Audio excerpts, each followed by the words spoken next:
Welcome to the Reddit Chronicles. Today we will be reading from Relationship Advice. Our first post is by Throwaway. How to tell my F29 sister F35 that my husband M31 and I don't have the capacity to host her for a month. Throwaway and fake names. My sister Emma chose years ago to live thousands of miles from the family we have in this country, myself, my husband, my father, and our other sister Grace. Emma occasionally comes to visit, but it's usually on the way to see friends or do some other thing she cares more about, e.g., climbing, hiking, holidaying, etc. Otherwise, we go to her when we can. For some current context, things have been tough for my husband and I lately. The family I married into but am very close to has suffered a lot recently, including terminal illness and death. It's been rough. I have been open with my nuclear family about what we've been through. On top of this, my husband works very long, physically taxing hours. In his time off, he is with his terminally ill parent, caring for them and spending time together. I also work around 50 hours a week. I do spend a lot of time with my husband at his parents', I admit.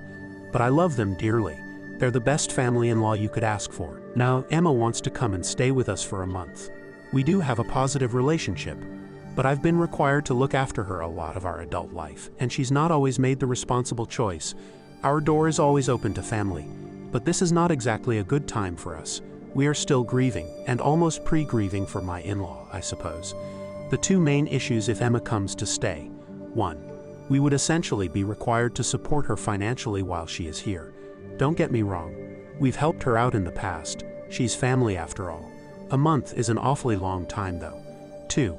Emma is what's known as high maintenance. If she isn't entertained and made a fuss of the entire time, she will get emotional and will drop not so subtle hints that we don't love her enough. Our sister Grace, 24, still lives with my dad, but she works full-time and is never home.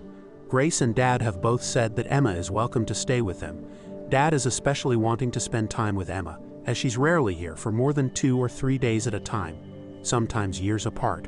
Emma has said she's not coming unless she can stay with me.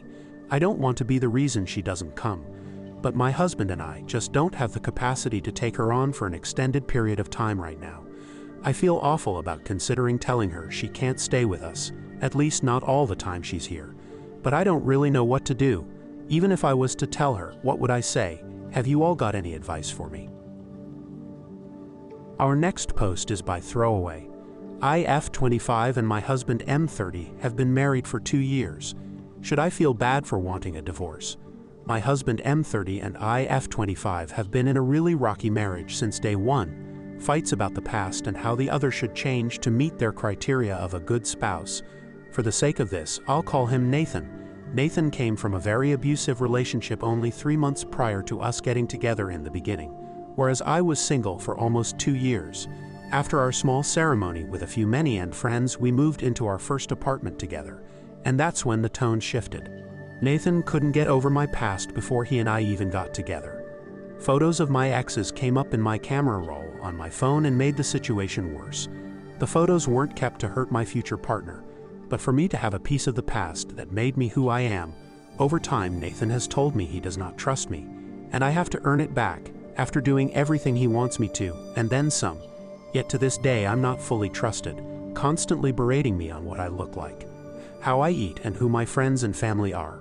I feel very isolated and controlled. He can see my every move. Well, after these 2 years I felt myself get so small within this marriage. My friends, family, and maybe even you all will tell me to divorce him. My mental health has suffered so much, I can only speak monotonous.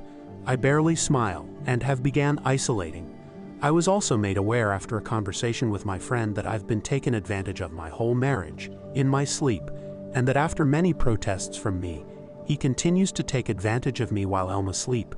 I don't know why I thought even after me saying no to him, it was okay, and waited this long to bring it up to anyone.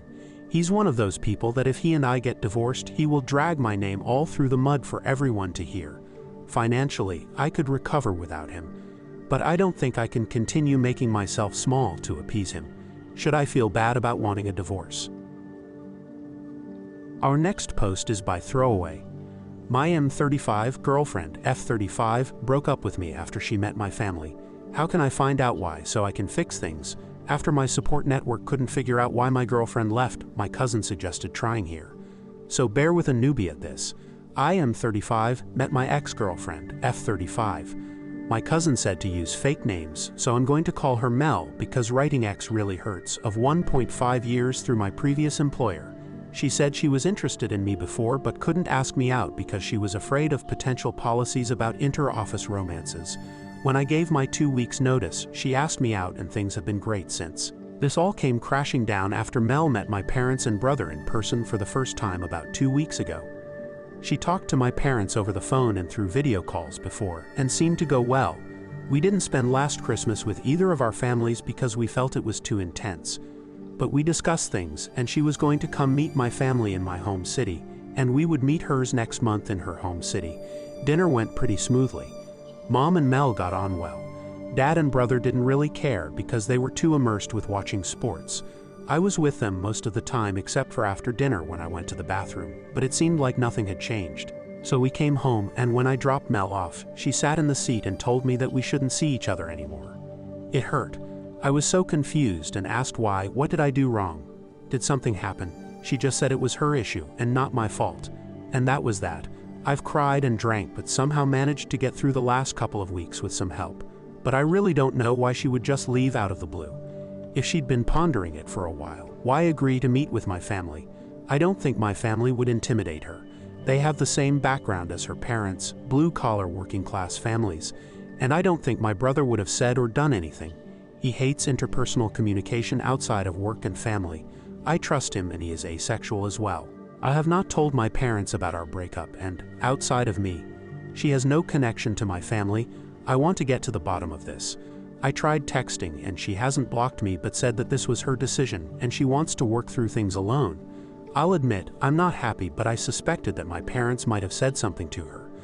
So I called my brother, thankfully he is quite clueless, and asked what he thought about Mel. He said she was nice.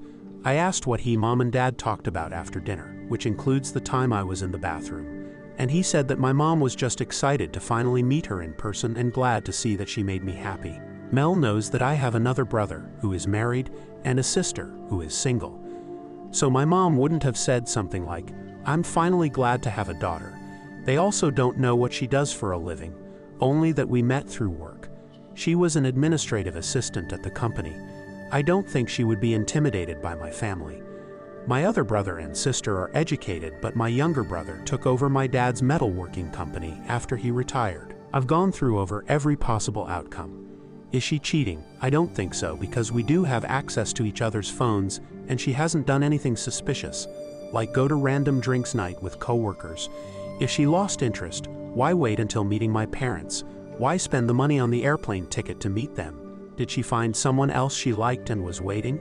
I don't think she would be the kind of person to string me along like that.